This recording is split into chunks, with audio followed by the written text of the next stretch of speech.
Pilipinas, bagong mukha. May prinsipyo, may isa. Yo! What is up mga kababayan? Kumusta? Mapagpalang araw nga pala sa ating lahat. And of course, magandang buhay ho sa ating lahat mga kababayan. Hey! How you doing? Abay, ba, na-miss kayo kagad ni Sir Ivan mga kababayan? Alam nyo kasi ngayon, marami ho tayong pag-uusapan. Marami na namang nag-viral ngayong araw mga kababayan. At saka meron ding mga nag-request na ating pag-uusapan ngayong araw. So before that mga kababayan, abay kumustahin ko muna yung mga kababayan natin. Sa hindi pa ho, sa mga kagigising lang dyan. At saka hindi pa nag-almusal. At saka sa mga nagkakape. Kumusta ho kayo?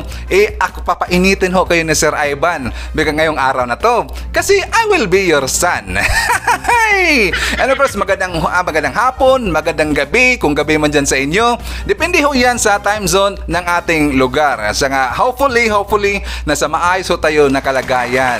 And of course, kumusta nga pala sa ating lahat ng mga solid viewers? And of course, mga kababayan, so una-una sa lahat, gusto ko munang i-shout out ang isa sa ating mga solid viewers. Kasi marami nag-message sa akin doon sa Facebook. Sabi na, Sir Ivan, hindi mo ako na-shout out. Palagi akong nagme-message sa iyo. But anyway, sige lang, i-shout out natin ang ating isa sa ating mga solid viewers, si Ma'am Gloria Kobayashi. Hello po, Ma'am Gloria. And of course, she is watching from Shiba, Japan. And of course, I would like to say hi to Mamusang20.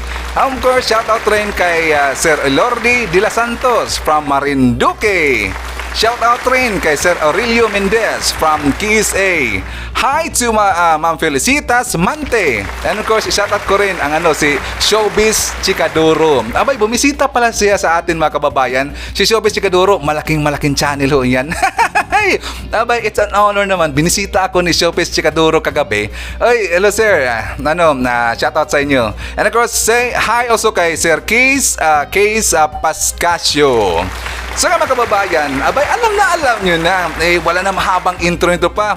Kasi kilala nyo na, si Sir Ivan, ang pinakabulol na vlogger sa mundo ng YouTube. Pero masarap ho yang magmahal. At saka nakapagpatanggal rin ng stress. At saka nagbibigay rin ng rosy cheeks sa inyong mga muka. Bakit? Siyempre alam nyo na yung sagot dyan. Ang laughter is the best medicine. Lagi ho yang sinasabi ng mga eksperto natin na dapat araw-araw daw ay tatawa tayo. Kaya mawawala yung mga wrinkles nyo at saka yung edad nyo babalik ho ng mga minus 20 years. So mga kababayan, kumusta?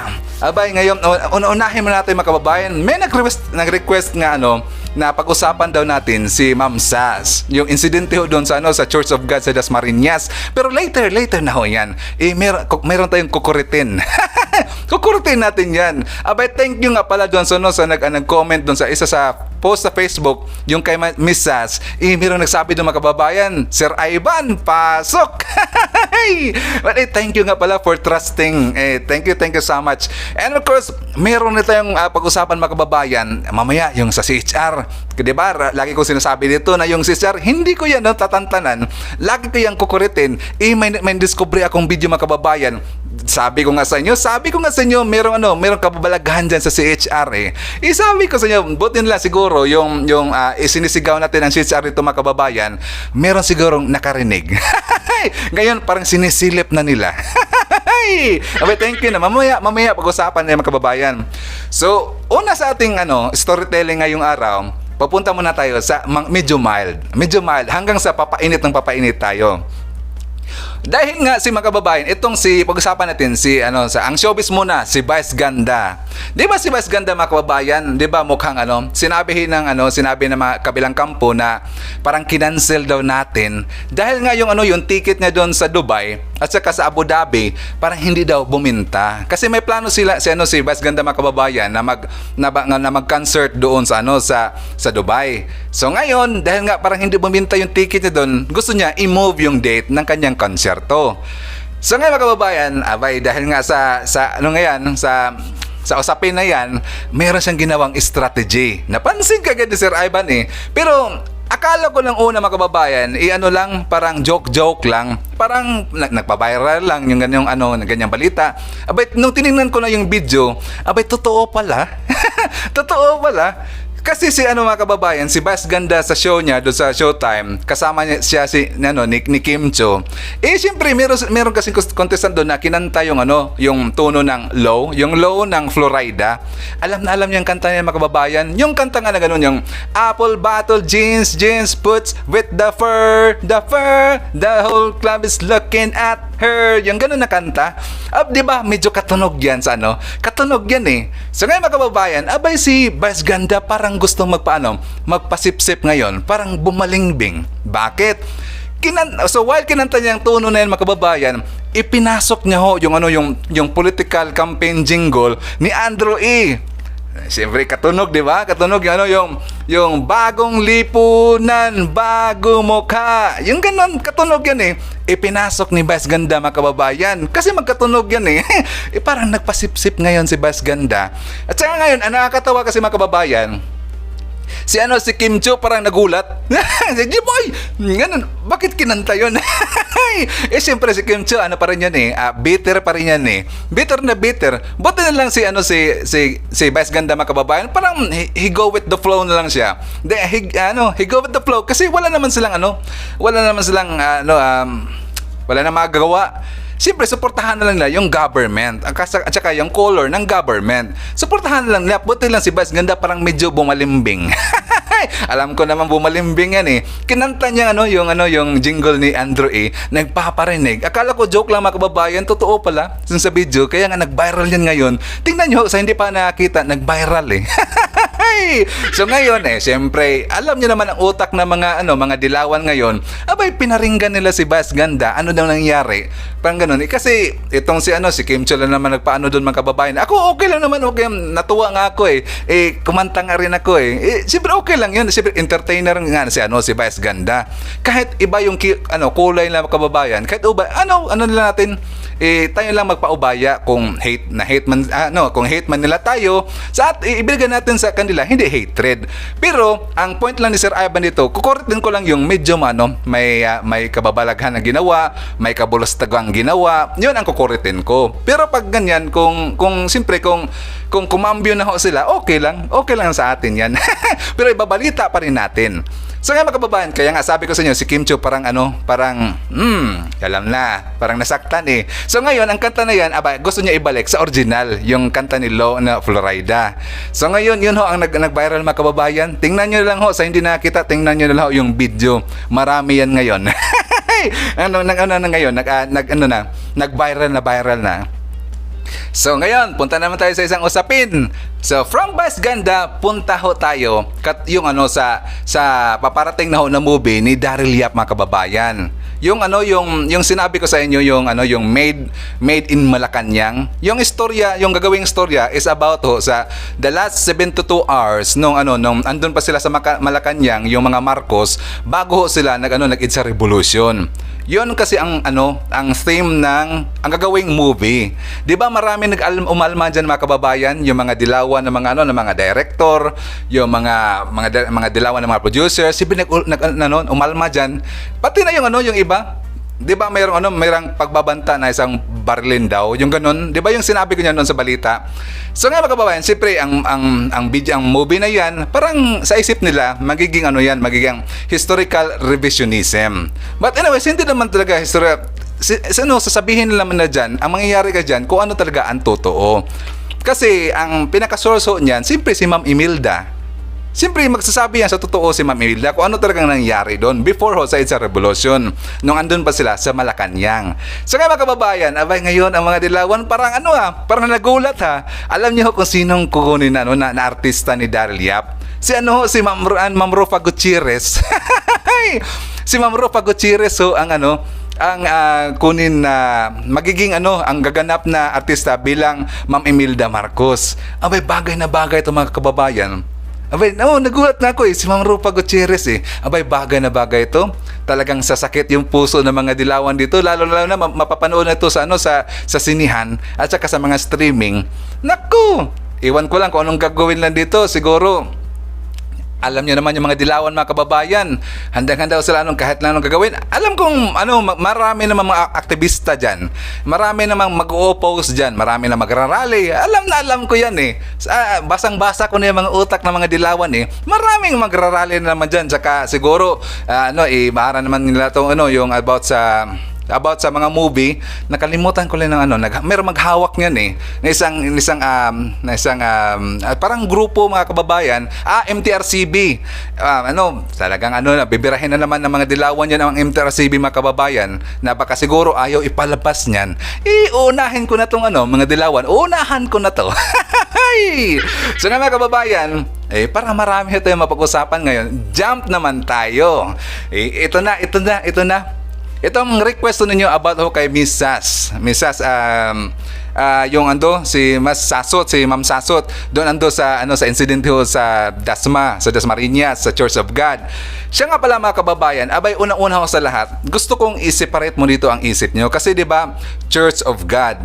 Meron ding member Church of God International. Yung dating daan mga kababayan, i-separate natin yun kasi hindi sila kasama. At saka yung sa mga yung mga church group, mga kababayan, yung makafocus lang tayo sa Church of God. Baka meron akong masabi na ayaw nyo i-focus lang natin ang mind natin doon sa mga sa Church of God. Yung yung senior pastor, parang anak ng anak ng patis yun anak ng parang membro ng anay ng lipunan. Meron akong nakitang isang comment mga kababayan, alam na namin bakit hindi parang kinancel talaga. Parang kinancel talaga si Miss Sasot si Miss Sas. Bakit?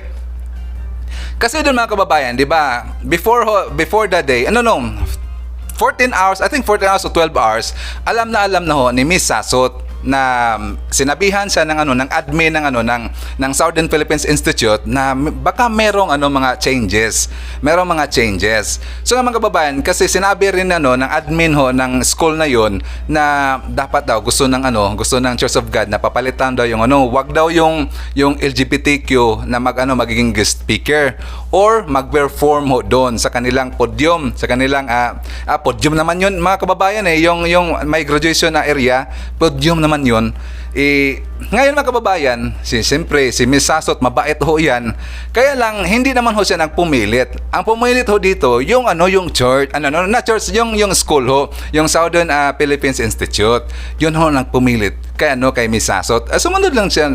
Meron silang kontrata Siyempre mga kababayan, yung kasi ang school kasi naniniwala kay Miss Sasot base sa kanilang humanga kasi sila base sa experience kay Miss Sasot at saka sa kanyang achievements doon sa Europe, at saka bagay na bagay siya sa theme nila about sa adversity at saka sa resilience, bagay na bagay. At saka nakakatawa ito mga kababayan natawa talaga ako kasi timing na timing at saka tugma na tugma sa nangyayari. 'Di ba mga kababayan, while na andun na si Miss Sasot sa stage at saka pinatayan siya ng microphone, yung lights, yung speaker, SCP gago yung yung napasimuno nung yung sa Church of God tanga. Bakit ganun sila? Hindi ko maisip. Church of God nga, parang hindi ukma sa kanilang itawag Church of God. 'Di ba yung mga Church of God mga kababayan, bago tayo bumalik, yung kasing di ba sila nagbigay aral tungkol sa usapin ng Diyos, yung mga magandang aral pero bakit hindi nila itunuro sa kanilang sa kanilang membro ang about ng respeto? About yung respeto mga kababayan, nawala sa kanila bakit hindi nila respeto yung sige, let's say si Miss Sas, transgender siya, member siya ng LGBTQ community. So what's the problem? How are they to judge? Si Lord Jesus nga hindi nga nagja-judge, sila pa, kaya di ba dapat ganun? Di ba respeto sila mga kababayan? Parang nawala sa kanilang respeto. Alam ko bakit ipagpatuloy muna natin. So sa nangyayari nga dyan mga kababayan, abay hanghaka ko kay Miss Sas. Bakit? Dahil nga sa sitwasyon na yon, di ba muntik na siyang pababae ng isang security yata doon, yung pumunta sa kanya saka lumapit sa kanya. 'Di ba merong lumapit doon isang security at saka gusto nilang pababain, ayaw niya patapusin na mag-speech. Pero si Mrs. mga kababayan talagang pinilit niyang tinapos. Gusto niyang tapusin talaga. Saktong-sakto naman ang ginawa ni Mrs. mga kababayan. Kung ando lang siguro ako sa pangyayaring 'yon, talagang anuhin ko yung security. Ako magiging bouncer ni Mrs. Ako ang magiging bouncer niya.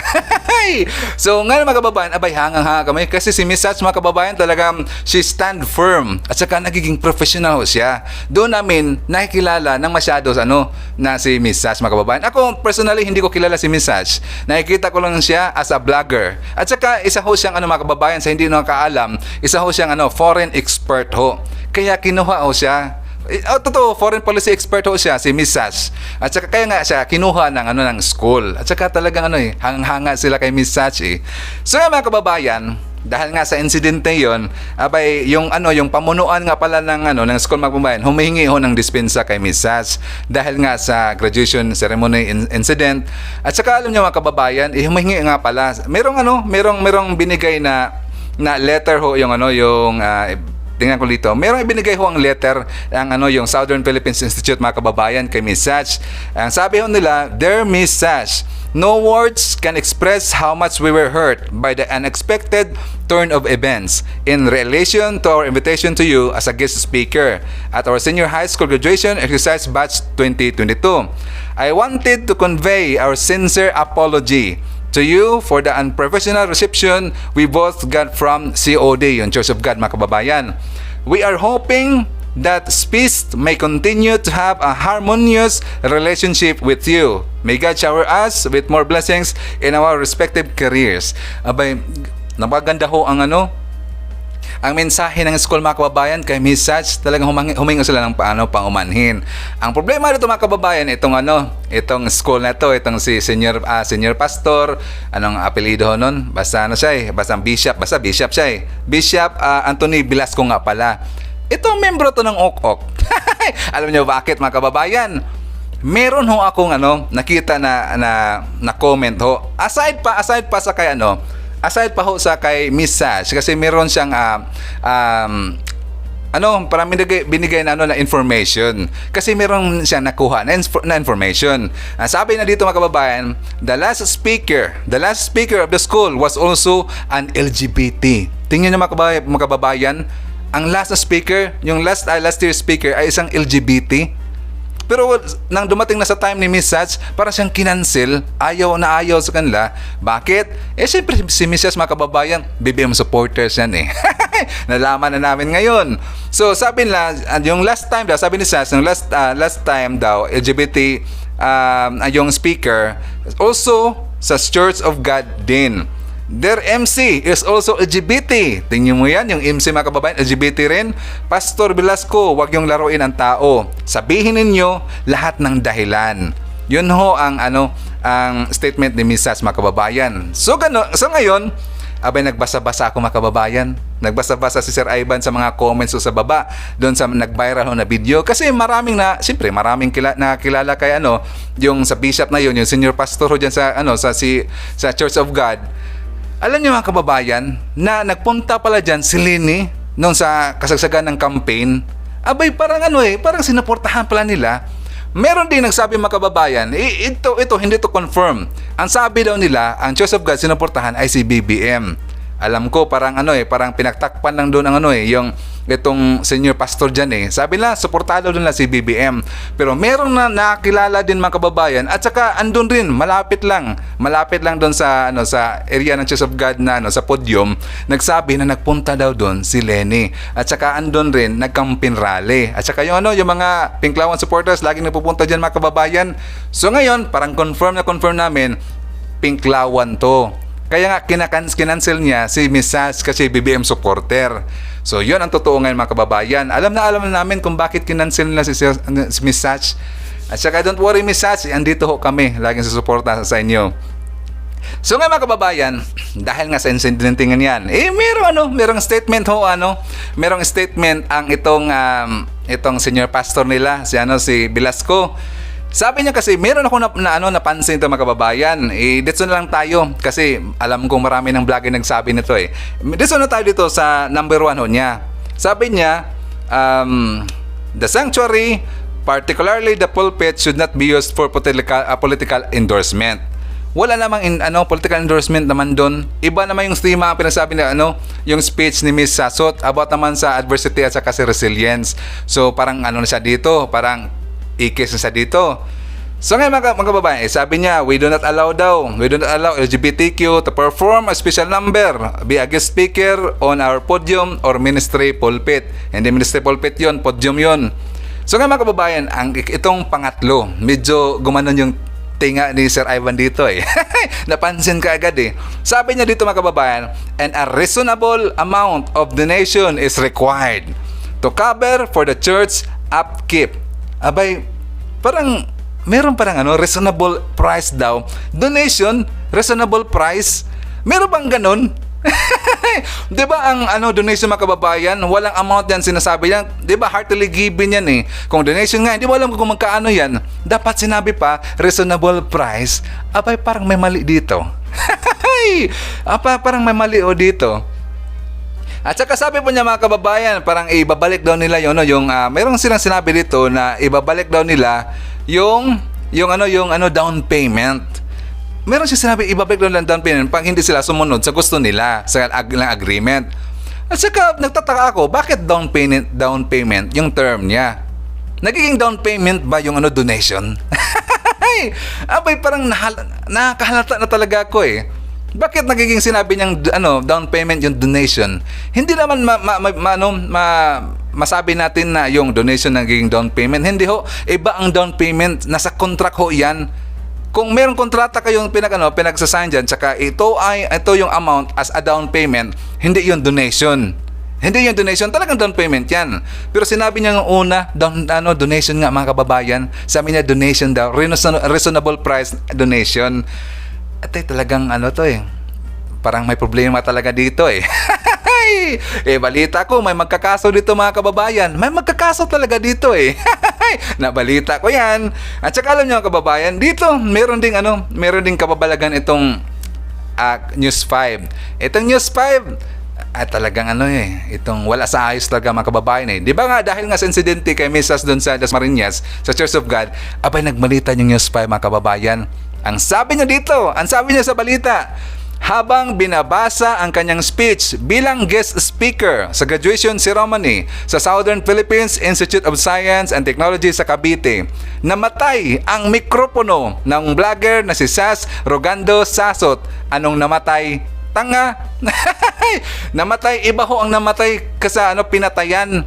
Iba ang namatay na word, iba yung pinatayan kanang microphone. I-autopsy mo na lang yung mic para malaman mo kung anong nangyayari, bakit namatay yung mic. I-autopsy mo na lang, News 5. Napakapangit yung magbalita, hindi tukma eh. Kaya bakit nga kayo nagalit sa mga vlogger? Kaya siguro nagalit ko sa mga vlogger kasi palagi niyong masupalpal. Palagi kayo masupalpal sa mga vlogger. Ang mga vlogger, direct to the point yan at saka talagang totoong ibinabalita yan kung anong nangyayari. Kayo, balita na kayo nilitso, tingnan nyo, wala sa ayos yung balita nyo. Namatay ang mikropono, namatay, pinatayan ng microphone, magkaiba ho yun. I-autopsy mo na lang. So ngayon mga kababayan, nagbibigay na naman ng fake news ng News 5 mga kababayan. Wala sa ayos. Palagi itong palagi itong nagbibigay ng fake news eh. Kaya nga kayo nagagalit kayo sa amin. Siya nga pala mga kababayan, meron na akong speaking of vlogger. Speaking of vlogger, napanood ko kasi yung last interview ni PCOO, incoming PCOO natin na si Attorney Trexie Cruz mga kababayan. Sinabi niya na malamang sa pagkakaintindi ko lang ipagpaliban lang muna yung accreditation sa mga vlogger sa Malacanang na magka-cover sila sa Malacanang, yung mga vlogger. Bakit? Gusto ni Atty. Trixie mga kababayan. Ngayon lang medyo iniba kasi niya yung statement niya mga kababayan eh. Sabi niya, papakinggan lang daw nila muna yung side ng mga media. Kasi alam nyo, marami nagreklamo. Ang mga media mga kababayan nagreklamo ngayon. At saka alam na alam ko rin na hindi lang yung media ng Pilipinas ang nagreklamo. Yung mga bias, ang ibig sabihin ko mga kababayan, yung mga bias lang ha. Yung mga bias ng mga media yung nagreklamo. Hindi lang, pati yung international rin nagreklamo rin tungkol dyan. Tingnan nyo, yung mga vlogger na magko-cover sa Malacanang, di ba? Malaking sampal ho sa kanila yan. Ang ibig nyo na sabihin mga kababayan, ibig nyo dyan sabihin, cannot be trusted na ho sila. Hindi na sila nagtatrust ang Marcos admin sa mga bias ng mga media. At saka kitang-kita na natin sa balita nga ngayon ng News 5. Diyan, tingnan mo kung walang social media mga kababayan, yan ang malalaman natin ang ibinigay niya na balita, namatay lang yung mic. Hindi niya sinabi pinatayan ng mic. Parang pinoprotektahan nila yung mga kalyado nila. So ngayon, isa na yan. Alam namin talagang pinklawan yan eh. Confirm na pinklawan ho ang Church of God yang I don't think ng the whole of Church of God na mga membro, I don't think. Alam ko yung ng senior pastor at saka meron din mga kasamahan yan hindi lahat. Kaya lagi ko, pag meron akong pag-uusapan na isang church group mga kababayan, hindi ko lahat-lahatin ng member. Meron diyang meron diyang mga matitino dyan at saka meron ding mga membro ng anay ng lipunan. So ganun yun. So kawawa naman tong ng senior pastor nyo. Alam ko merong magkakaso dito So good luck na lang sa iyo, good luck. Si ang magkakaso yata mga kababayan, si Ma'am Geraldine. Si Ma'am Geraldine Roman, isang representative mga kababayan. I think she is a congressman sa Cavite. Kasi siyempre na-touch ho niya ng isang senior pastor na diyan. Merong bill kasi na dapat kasi bawal i-discriminate yung member ng LGBTQ community. Kaya nga si Ma'am Geraldine mga kababayan, humihingi ho siya ngayon ng tulong kay Sir Remulla, yung DOJ. Kaya lagot ka ngayon, Bishop ka dyan ha. Lagot ka ngayon. Si Sir Ivan, manunod ako, magkakain ako ng popcorn. Aabangan ko ang susunod na kabanata. Samahan niyo ko mga kababayan, manunod tayo ng balita nila. Tsaka kain tayo ng popcorn. Alam kong mayroong masalimuot na mangyayari dito. So, kumusta kayo mga kababayan? Siyempre, i-shoutout rin natin sa ating mga kasamahan dito, mga solid viewers. Hi to Mr. Cole. She's watching from province of Benguet. And of course, I would like to say hi to Sir Nestor Rios Horda. He's watching from Palumpon, Leyte. Oy, taga Palumpon, Leyte. Si Sir Nestor Horda. Sir, taga Palumpon ko. And of course, shout out rin kay Ma'am Elsie Adam. She's watching from Qatar. Hi to Sir George Parantar. He's watching. Hindi ko na alam kung taga saan si Sir George Parantar. Hindi nakalagay Hello Sir George Parantar. And of course, shout out rin kay Flaviano Reyes. Shoutout din daw sa kanyang mga kababayan sa Buhi, Camarines Sur. And of course, hi to Miss Tess Magat. She's watching from Kuwait. So mga kababayan, forward tayo. Ito na yung nag-viral ngayon mga kababayan. Hindi ko alam kung alam nyo. Kasi ito kasi si Ma'am Corina mga kababayan. Merong patutsyada. Parang meron siyang pinaparinggan kasi ngayon ko lang alam na meron pala siyang kasambahay na ang pangalan ay Marcos. Merong Marcos mga kababayan, kasambahay niya pangalan Marcos. Meron din siyang kasambahay mga kababayan na ang pangalan ay Ninoy.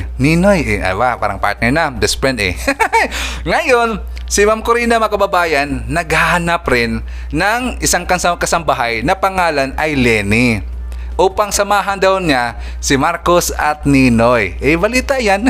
Hindi yan gawa-gawa. Natawa ko dito mga kababayan. Meron pa rin siyang kasambahay ng mga pangalan ng ni Marcos, mayroong Ninoy at saka Lenny. Parang pinaparinggan niya si Lenny dito. Kasi nakikita, di ba? Nakita naman natin na parang si Ma'am Lenny ay nag-iron. Kaya nga tinawag natin siyang Iron Lady. Kasi nag-iron siya na hindi naman nakasaksak yung hindi naman naka-plug yung plancha. Nakita hindi naman nakasaksak At saka yun, alam niyo mga kababayan, hindi ko alam kung alam niyo ito. 'Di ba, nagplancha si Ma'am Lenny? nung graduation ng kanyang anak, yung tuga. Ngayon, merong picture mga kababayan, nga naano pala dito, nagka-problema yung dito sa gilid ng tuga ng kanyang anak. Merong picture yan, merong picture. Kaya totoo siguro yung sinasabi na merong nasunog daw doon sa yung tuga. Parang totoo yun. Merong narinig na siyempre may pagkamarites si Sir Ivan totoo pala siguro yon na yung may nangyari daw parang muntik nang masunog yung tuga daw kasi nangangamoy siyempre kung yung plancha mga kababayan, kapabayaan mo yan, di ba kung masunog medyo mga ngamoy, meron daw insidente doon sa panagtuluyan nila ni Ma'am Lenny na nangangamoy daw. Baka siguro yun. Totoo siguro sabi-sabi na yon, tsaka pinagtakpan lang. Abay, watay kayo. Ma'am Lenny, parang hinahanap ka ho ni Ma'am Corina Sanchez. Good luck na lang sa'yo, hinahanap ka So mga kababayan, ito na. Di ba sinabi ko sa inyo na babalikan natin yung CHR. Siyempre, ayaw kong kalimutan yan Tingnan mga kababayan, si Sir Ivan, laging tawang-tawa, umiinit yung katawan. Lumalabas yung pawis ko. So, kaya nga, pagpa-energy yan Kaya nga, si Sir Ivan, mga kababayan, maraming energy. So, kaya mga kababayan, ito na. So, yung CHR, abay, ngayon, alam namin na meron talagang anomalya dyan.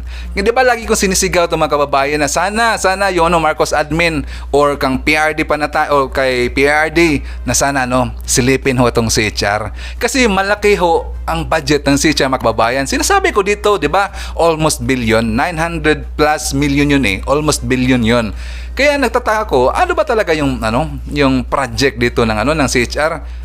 Naman sila, parang wala naman tayong ginagawa Hindi naman sila sa structural, hindi naman sila sa digitalization, sa global digitalization. Hindi naman sila dyan So bakit malaki yung budget nila? Kaya nagtataka si Sir Ivan kagad. Buti lang siguro may nakinig. Abay, parang meron ng problemang lumabas mga kababayan. Ito, panoorin natin yung video. Parang meron silang nasilip. Bakit? Ito, panoorin natin. Konting-konti lang naman to. Ito mga kababayan. Kalipas na taong 2021, alamin natin ang balitang ito mula kay Sheena Torno. Hindi dumaan sa tamang proseso ang pagkuha ng Commission on Human Rights o CHR sa kanilang mga naging konsultan. Base ito sa pinakahuling audit report ng Commission on Audit. Inilabas kamakailan ng Commission on Audit ang kanilang 2021 annual report para sa Commission on Human Rights. Sa report na ito ay pinuna ng COA ang pagkuha ng CHR ng 130 consultants sa may kabuang 24.457 million na halaga ng kontrata. Dagdag pa ng COA report, hindi dumaan sa tamang proseso ang pagkuha ng mga consultant sa ilalim ng Government Procurement Reform Act o Republic Act 9184. Inilahad din sa COA report na kung pagbabasihan ang report ng CHR, walang nangyaring market research sa pagtukoy sa magiging halaga ng kontrata ng mga konsultant na ito. Wala rin ayon sa COA na representative mula sa kanila na nagiging witness sa procurement process na pinasok ng CHR para makakuha ng mga konsultant. Kinumpirma rin sa COA report na inamin ng management ang pagkuha ng CHR ng consultant sa pamamagitan ng Contract of Service Scheme ay hindi dumaan sa tamang procurement process. Dahil dito ay nirekomenda ng COA sa CHR na sundin ang tamang proseso sa pagkuha ng mga consultant sa pamamagitan ng Contract of Service Scheme at pag-aralan ng mabuti ang pag-hire nito.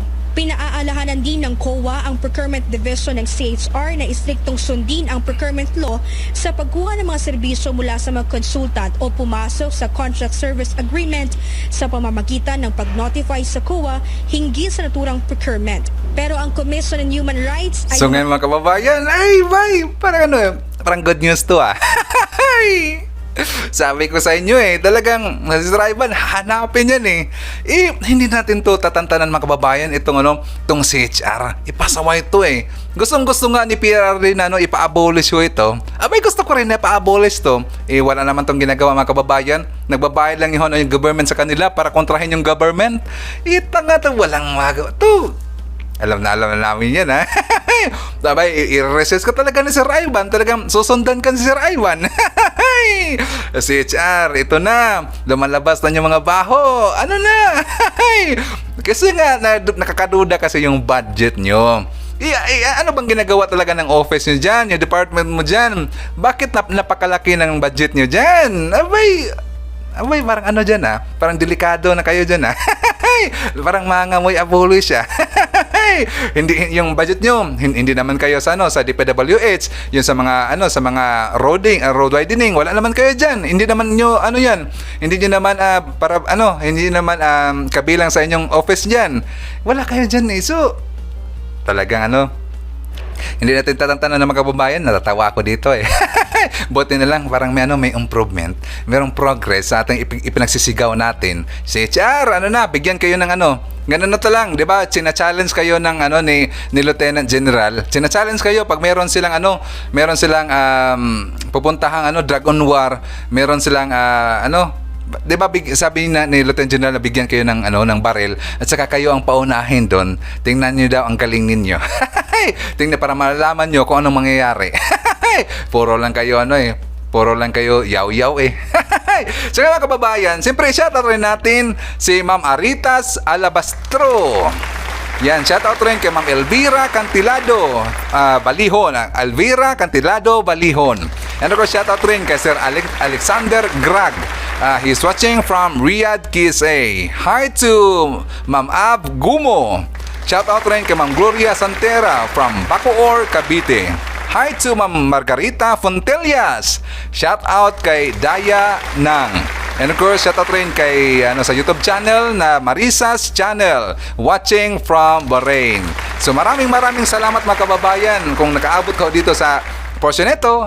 Laging sinasabi ni Sir Ivan na sana makapag-like na tayo sa ating video kung nagustuhan nyo nating ibinalita ngayon. And of course mga kababayan, sana nakapag-share, share nyo rin ang video kung gusto nyo, at saka sana sa hindi pa nakapag-subscribe, mag-subscribe na rin tayo para marami pang makakilala kay Sir Ivan, at saka para happy rin tayo dito sa ating channel mga kababayan. And of course, don't forget to pray always, every day. Dapat humingi tayo ng pasalamat kay Lord Jesus Christ mga kababayan sa mga blessings na ating na-receive araw-araw, at saka sa mga blessings na hindi natin nakikita. Alam niyo si Lord Jesus mga kababayan, andyan lagi sa inyong gilid. Lagi ka pong ginagabayan. At alam mo kung humingi ka ng protection para sa iyo, hingin niyo kay Lord Jesus mga kababayan ang inyong protection at saka sa good health, ibibigay yan ni Lord Jesus Christ mga kababayan in a miraculous way. So palapakan naman natin si Lord Jesus mga kababayan, because Lord Jesus loves you always. So maraming salamat, and I hope to see you again on my next video. BBM Sara, BBM Sara, pagkakaisa patungo sa ginhawa. BBM Sara, BBM Sara, para sa kinabukasan naming mga bata. BBM Sara, BBM Sara, walang imposible na kapag nagsama-sama.